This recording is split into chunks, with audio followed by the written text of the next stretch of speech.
मेरे प्यारे देशवासियों, मैं आपको एक ऑडियो सुनाता हूं। हेलो। सर नमस्ते सर। नमस्ते। सर बोलिए सर। देखिए, ये जो आपने एफआईआर नंबर मुझे सेंड किया है, इस नंबर के खिलाफ 17 कंप्लेंट्स हमारे पास। आप ये नंबर यूज कर रहे हैं? मैंने नहीं यूज करता हूँ सर। अभी कहाँ से बात कर रहे हो? Sir Karnataka sir. वो घर में हूँ सर।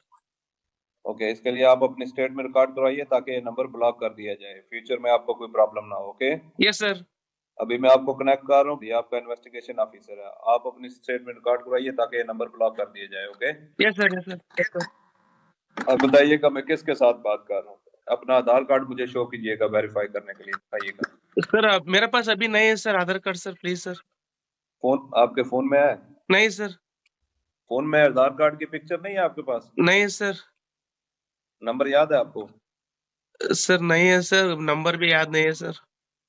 हमने सिर्फ वेरीफाई करना है। ओके, वेरीफाई करने के लिए नहीं सर। आप डरिए ना, डरिए ना। अगर आपने कुछ नहीं किया तो आप डरिए ना। हाँ सर हाँ सर। अगर आपके पास आधार कार्ड है तो मुझे दिखा दीजिए वेरीफाई करने के नहीं लिए। सर नहीं सर, मैं गांव को आया था सर, घर में है सर। Okay, coming. जय हिंद। इस व्यक्ति के वन साइड वीडियो का रिकॉर्ड करो as per the protocol. Okay, ये ऑडियो सिर्फ जानकारी के लिए नहीं, ये कोई मनोरंजन वाला ऑडियो नहीं है। एक गहरी चिंता को लेकर के ऑडियो आया है। आपने अभी जो बातचीत सुनी, वो डिजिटल अरेस्ट के फरेब की है। ये बातचीत एक पीड़ित और फ्रॉड करने वाले के बीच हुई है। डिजिटल अरेस्ट के फ्रॉड में फोन करने वाले कभी पुलिस, कभी सीबीआई, कभी नारकोटिक्स, कभी आरबीआई, ऐसे भांति भांति के लेबल लगाकर बनावटी अधिकारी बनकर बात करते हैं और बड़े कॉन्फिडेंस के साथ करते हैं।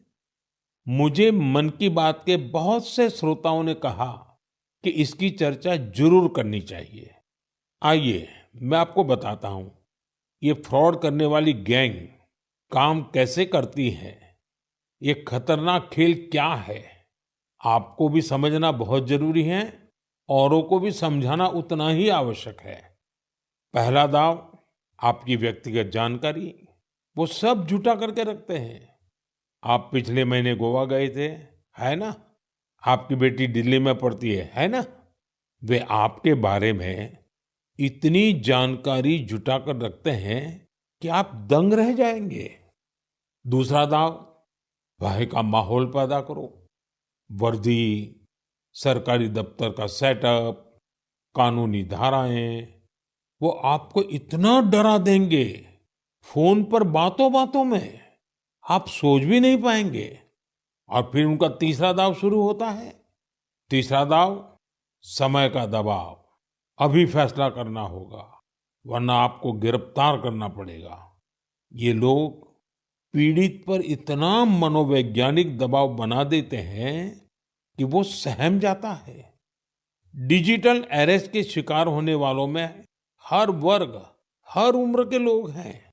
लोगों ने डर की वजह से अपनी मेहनत से कमाए हुए लाखों रुपए गंवा दिए हैं। कभी भी आपको इस तरह का कोई कॉल आए तो आपको डरना नहीं है।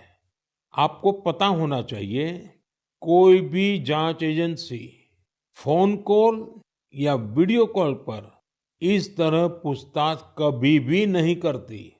मैं आपको डिजिटल सुरक्षा के 3 चरण बताता हूं।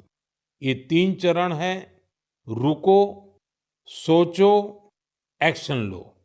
कॉल आते ही रुको, घबराए नहीं, शांत रहे, जल्दबाजी में कोई कदम न उठाएं, किसी को अपनी व्यक्तिगत जानकारी न दें। संभव हो तो स्क्रीनशॉट लें और रिकॉर्डिंग जरूर करें। इसके बाद आता है दूसरा चरण। पहला चरण था रुको, दूसरा चरण है सोचो। कोई भी सरकारी एजेंसी फोन पर ऐसे धमकी नहीं देती, न ही वीडियो कॉल पर पूछताछ करती है। न ही ऐसे पैसा की मांग करती है। अगर डर लगे तो समझिए कुछ गड़बड़ है। और पहला चरण, दूसरा चरण और अब मैं कहता हूं तीसरा चरण। पहले चरण में मैंने कहा रुको, दूसरे चरण में मैंने कहा सोचो, और तीसरा चरण कहता हूं एक्शन लो। राष्ट्रीय साइबर हेल्पलाइन 1930 डायल करें, cybercrime.gov.in पर रिपोर्ट करें, परिवार और पुलिस को सूचित करें, सबूत सुरक्षित रखें। रुको, बाद में सोचो और फिर एक्शन लो। ये 3 चरण आपकी डिजिटल सुरक्षा का रक्षक बनेंगे।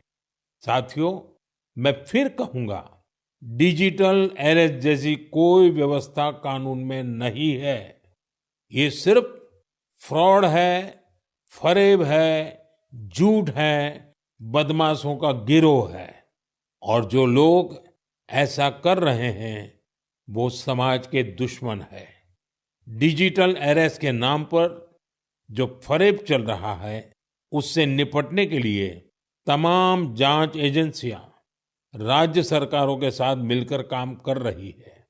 इन एजेंसियों में तालमेल बनाने के लिए नेशनल साइबर कोऑर्डिनेशन सेंटर की स्थापना की गई है।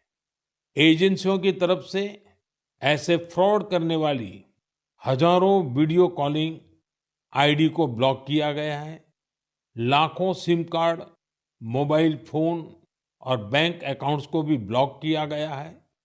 एजेंसियां अपना काम कर रही है, लेकिन डिजिटल अरेस्ट के नाम पर हो रहे स्कैम से बचने के लिए बहुत जरूरी है हर किसी की जागरूकता, हर नागरिक की जागरूकता।